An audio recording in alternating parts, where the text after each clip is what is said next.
Hello दोस्तों, advance learning class में आपका बहुत बहुत हार्दिक स्वागत है। आज के इस वीडियो में हम लोग देखेंगे कि बूस्टर क्या होता है। तो सबसे पहले मैं आपको बता दूं कि ये जो बूस्टर टॉपिक है ये आपको कहीं पर भी मिल सकता है, हर जगह मिलेगा। आप चाहे वो UEET पढ़ रहे हों, चाहे आप TDP पढ़ रहे हों और चाहे आप ट्रैक्शन पढ़ रहे हो, ठीक है ना दोस्तों। तो वहाँ पर आपको बूस्टर का प्रयोग मिलेगा। तो सिंपल सा बूस्टर का मतलब क्या होता है, आप हिंदी में अगर इसकी बात करें, बूस्टर का मतलब होता है बढ़ाने वाला, ठीक है ना, बूस्ट करने वाला। तो सबसे पहले अगर हम लोग सिंपल से अगर बात करें बूस्टर एक्चुअली में है क्या, वो कौन सी मशीन है। तो बूस्टर क्या होता है हमारा सिंपल सा, तो बूस्टर की हम लोग बात कर रहे हैं, ठीक है ना दोस्तों।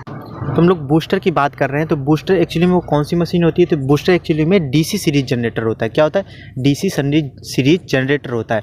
यानी कि एक ऐसी मशीन होगी जो क्या करे, कुछ जनरेट कर रही होगी। जनरेट मतलब क्या, इलेक्ट्रिसिटी को जनरेट कर रही होगी, तभी तो कोई चीज़ बूस्ट अप होगी, ठीक है ना दोस्तों। तो सबसे पहले अगर हम इसके डेफिनेशन की बात करें तो when load increase, current increase, now voltage drop increase, so to compensate this voltage drop we use booster. यानी कि अगर हम लोग इसकी हिंदी में बात करें तो बूस्टर क्या होता है कि यानी कि कहीं पर भी अगर लोड लगा है, वहाँ पर अगर हमारी करंट जा रही, तो जितनी ज़्यादा वहाँ पर करंट जाएगी उतना ही ज़्यादा वहाँ पर वोल्टेज ड्रॉप होगा। और मैंने बताया है बेसिक इलेक्ट्रिकल में कि मैंने इसमें जो वीडियो बनाया था कि पोटेंशियल ड्रॉप या वोल्टेज ड्रॉप एक्चुअली में क्या होता है। नहीं, तो वोल्टेज ड्रॉप का मतलब होता है वहाँ पर हमारा वोल्टेज का मान क्या हो रहा है, घट रहा है, ठीक है ना। तो V is equal to IR। क्या होता है, V is equal to IR होता है। यहाँ पर हमारा अगर हमारा I का मान बढ़ेगा तो हमारा V का मान यानी का मान भी बढ़ेगा, यानी कि वोल्टेज ड्रॉप भी बढ़ेगा। और इस तरीके से क्या होगा, इसको कम करने के लिए, यानी कि इस I को हम लोग, अब ये I ज़्यादा खर्च हो रही, इसे वोल्टेज ड्रॉप भी ज़्यादा हो रहा है, तो इस I को यानी कि बढ़ाने के लिए हम लोग किसका, बूस्टर का प्रयोग करते हैं, ठीक है ना दोस्तों।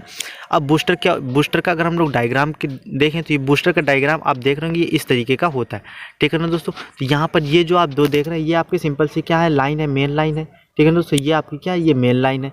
और यहाँ से हम लोगों ने इसको कनेक्ट किया है। अब बूस्टर में मैं आपको बता दूं कि बूस्टर में एक्चुअली क्या होता है कि बूस्टर में दो तरीके की मशीन्स लगी होती है, ठीक है दोस्तों। क्या होती है कि दो तरीके की मशीन्स लगी होती है। एक हमारी क्या होती है, एक हमारा DC शंट मोटर होता है, ठीक है ना, जो कि कांस्टेंट स्पीड से। अब देखो इसमें लगा क्या होता है, इसमें क्या होता है कि एक्चुअली कि अगर हमें जनरेटर को चलाना है, तो अगर हम उसे बराबर, यानी कि एक समान करंट उसे निकालनी है, तो उसे एक समान से चलाना भी पड़ेगा।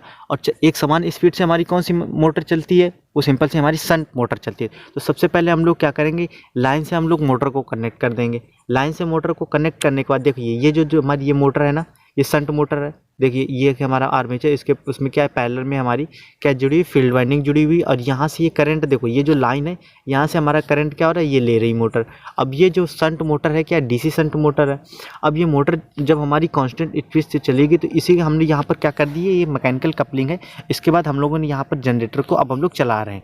ये देखो ये जो फील्ड वाइंडिंग ये इसके सीरीज में लगी हुई, इस वजह से इसको हम लोग कौन सा जनरेटर कह रहे हैं, DC सीरीज जनरेटर कह रहे हैं।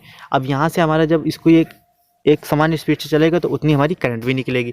अगर हम लोग EMF जनरेट करने की बात करें, यानी कि हमारा कितना EMF बन रहा है, तो इसका जो फार्मूला होता है सिंपल सा EG प्रोपोर्शनल टू N∅ होता है। और हमें पता है कि सीरीज में क्या होता है कि सीरीज में जो EG का मान है वो फाई के डायरेक्टली प्रोपोर्शनल होता है और फाई का मान I के प्रोपोर्शनल होता है, ठीक है ना दोस्तों। तो इस तरीके से अगर हमारा फ्लक्स का मान बढ़ेगा तो I का मान भी क्या होगा, बढ़ेगा। अगर हम लोग सिंपल सी बात करें कि हमारा जो लाइन होती है उस पर जो वोल्टेज ड्रॉप का जो वेरिएशन होता है, तो अगर हमारा मीडियम वोल्टेज है तो वहाँ पर हम लोग क्या हो सकता है कि जो वोल्टेज का जो ड्रॉप है वो कितना, मैक्सिमम ±5% होना चाहिए। अगर हमारा एक्स्ट्रा हाई और हाई वोल्टेज है तो वहाँ पर वोल्टेज ड्रॉप कितना, ±12% तक चला जाता है, ठीक है ना दोस्तों। तो इस तरीके से तो सिंपल सा है। अगर इसके एडवांटेज क्या है बूस्टर के, तो सिंपल सा है कि ये क्या है कि एक ये सिंपल सा ऑपरेटर उपकरण है। इसके बाद ये इकोनॉमिकल है और दिष्ट धारा सप्लायर्स में वोल्टेज ड्रॉप एडजस्टमेंट की प्रोसेस को ऑटोमेटिक होती है। विभिन्न लंबाई के फीडर्स में वोल्टेज बूस्टर का प्रयोग अधिक सुविधाजनक है। तो बूस्टर का मतलब आप सभी लोगों को समझ में आया होगा, जो क्या करते हैं, बूस्ट करता है। यानी कि किसको बूस्ट करता है, करंट को बूस्ट करता है। यानी कि जब वोल्टेज ड्रॉप होता है तो उसे करंट का मान भी, मतलब करंट का मान बढ़ेगा तो उसे वोल्टेज का मान घटेगा। और उसी को बूस्ट अप करने के लिए हम लोग क्या करते हैं, वो इसका बूस्टर का प्रयोग करते हैं।